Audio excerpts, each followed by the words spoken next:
Om Swastiastu. Yang terhormat Ibu Cok Dewi Widyahana Sundari, SKM MSI sebagai penguji utama. Yang saya hormati Ibu Dr. Gigi Igusti Agung Ayu Putuswastini, MBiomed, sebagai penguji sekaligus pembimbing. Dan yang saya hormati Ibu Putu Ayu Suryaningsih, SST MSI sebagai penguji. Pada kesempatan kali ini, saya akan mempresentasikan usulan penelitian yang berjudul Gambaran Kadar Asam Urat pada Usia Produktif di Perumahan Geri Alam Fajar, Abian Semal Badung, tahun 2022. Sebelumnya, perkenalkan saya Nima Dedwinsti Sanggriani, NIM P071340191103. Baik, selanjutnya saya akan membahas tentang bab 1 pendahuluan yang berisi dengan latar belakang. Penyakit tidak menular atau PTM adalah penyakit kronis yang tidak ditularkan dari orang ke orang. Menurut WHO, penyakit tidak menular berkontribusi sebesar 56% dari semua kematian dan 44% dari beban penyakit pada negara-negara yang ada di Asia Tenggara. Pada umumnya, PTM meningkat seiring bertambahnya usia. Salah satu penyakit tidak menular yaitu asam urat. Peningkatan asam urat tidak hanya terjadi di negara maju, namun peningkatan juga terjadi di negara berkembang, salah satunya yaitu negara Indonesia. Asam urat ini merupakan hasil akhir dari katabolisme. Asam urat ialah suatu zat yang bernama purin yang terdiri dari komponen karbon, nitrogen, oksigen, dan hidrogen.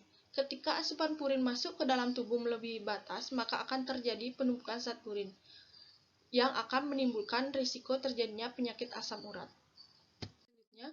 Penderita asam urat ini akan merasakan nyeri, sendi-sendi akan terasa sakit saat digerakkan, bengkak, dan sebagainya, sehingga penyakit ini dapat mengganggu aktivitas yang dilakukan. Berdasarkan hasil dari riset kesehatan dasar di Indonesia pada tahun 2013, menunjukkan prevalensi penyakit sendi diagnosis nakes di Indonesia pada umur lebih dari 15 tahun sebesar 11,9% dan berdasarkan diagnosis atau gejala sebesar 24,7%. Prevalensi penyakit sendi tertinggi di Bali yaitu sebesar 19,3%. Prevalensi penyakit sendi Kabupaten Badung mempunyai sebesar 7,89%, lebih tinggi dibandingkan dengan Tabanan yaitu 7,82%. Berdasarkan latar belakang tersebut, yang menjadi rumusan masalah pada penelitian ini yaitu bagaimana gambaran kadar asam urat pada usia produktif di Perumahan Geri Alam Fajar, Abian Semal Badung tahun 2022. Adapun tujuan penelitian ini yaitu yang pertama tujuan umum untuk mengetahui gambaran kadar asam urat pada usia produktif di Perumahan Geri Alam Fajar, Abian Semal Badung tahun 2022.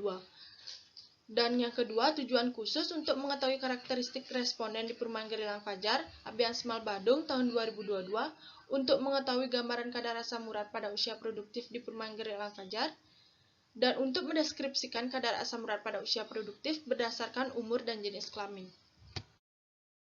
Manfaat dari penelitian ini yaitu manfaat teoritis dapat memberikan informasi secara langsung mengenai hasil pemeriksaan kadar asam urat pada usia produktif di Perumahan Geri Alam Fajar, Abian Semal Badung tahun 2022.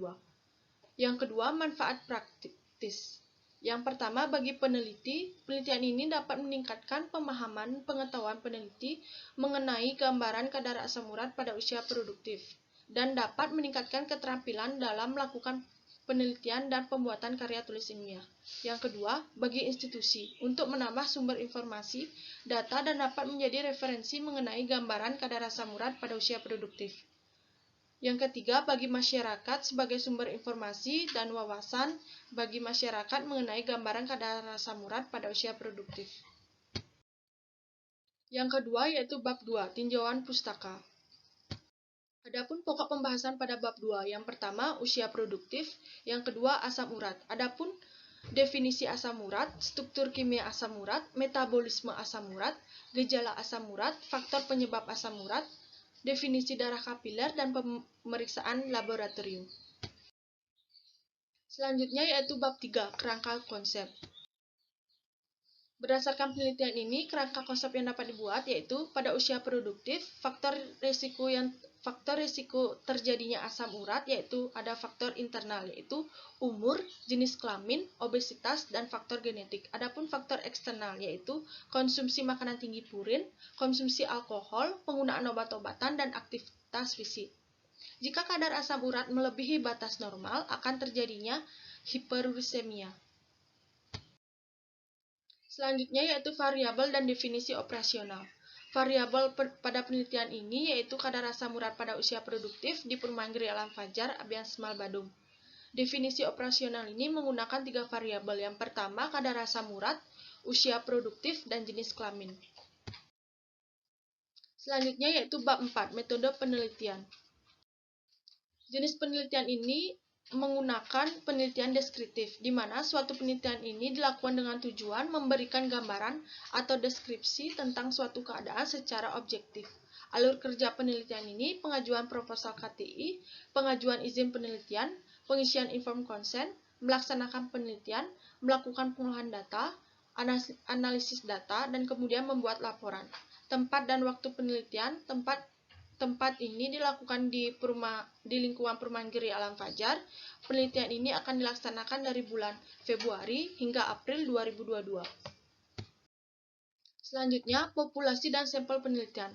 Populasi ini yaitu digunakan usia produktif dari umur 15 sampai 64 tahun yang berada di Perumahan Geri Alam Fajar, Abian Semal, Badung. Sampel penelitian ini menggunakan sebanyak 30 responden yang mewakili populasi. Teknik sampling yang digunakan yaitu menggunakan simple random sampling, di mana pengambilan sampel dari populasi dilakukan secara acak. Kriteria sampel. Yang pertama, kriteria inklusi. Bersedia menjadi responden pada penelitian ini, bersedia mengisi kuesioner, usia produktif 15-64 tahun, sudah melakukan vaksin 2 kali. Yang kedua, kriteria eksklusi. Dalam keadaan sakit, tidak siap menjadi responden. Selanjutnya yaitu jenis dan teknik pengumpulan data. Jenis pengumpulan data yaitu menggunakan data primer dan data sekunder. Data primer yang menggunakan hasil observasi, wawancara, dan hasil pemeriksaan kadar asam urat, sedangkan data sekunder yang diperoleh yaitu data yang dikumpulkan yang berupa jumlah populasi penduduk usia produktif di Perumahan Geri Alam Fajar. Teknik pengumpulan data yang digunakan yaitu dengan cara observasi, wawancara, dan pengukuran langsung pada responden, yaitu pada usia produktif. Adapun instrumen penelitian, yang pertama yaitu alat tulis, alat dokumentasi, APD, dan alat auto-check. Bahan yang digunakan yaitu lancet, strip asam urat, darah kapiler, kapas alkohol 70%, dan kapas kering. Selanjutnya yaitu ada prosedur kerja. Pada pengambilan data responden, sebelum melakukan pengambilan darah, peneliti terdahulu menjelaskan prosedur yang akan dilakukan kepada responden dengan meminta persetujuan.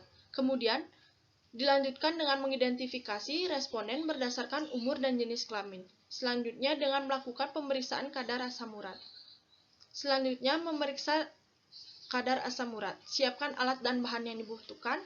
Menghidupkan alat dan melakukan quality control, di mana kode yang tertera pada stick control sama dengan yang tertera pada alat. Sesudah stick control dimasukkan pada alat.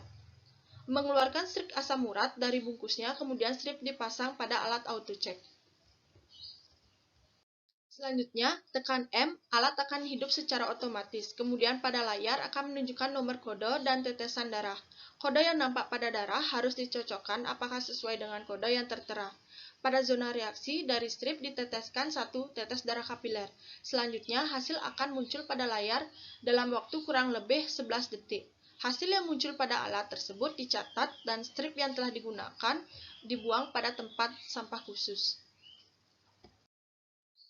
Selanjutnya yaitu pengolahan dan analisis data. Yang pertama, teknik pengolahan data. Data yang didapatkan dari pemeriksaan kadar asam urat pada usia produktif dicatat, dikelompokkan, diolah, dan disajikan dalam bentuk tabel dan diberikan narasi. Yang kedua, analisis data. Analisis data yang digunakan dalam penelitian ini adalah menggunakan analisa deskriptif, di mana dengan cara mendeskripsikan atau menggambarkan data yang telah terkumpul. Adapun etika penelitian, yaitu yang pertama, informed consent, yang berarti lembar persetujuan atau lembar persetujuan. Selanjutnya yaitu anonymity, yaitu kerahasiaan nama atau identitas. Yang ketiga confidentiality, yaitu kerahasiaan. Baik, sekian dari presentasi saya. Mohon maaf apabila ada kesalahan kata. Saya ucapkan terima kasih. Om Santi Santi Santi Om.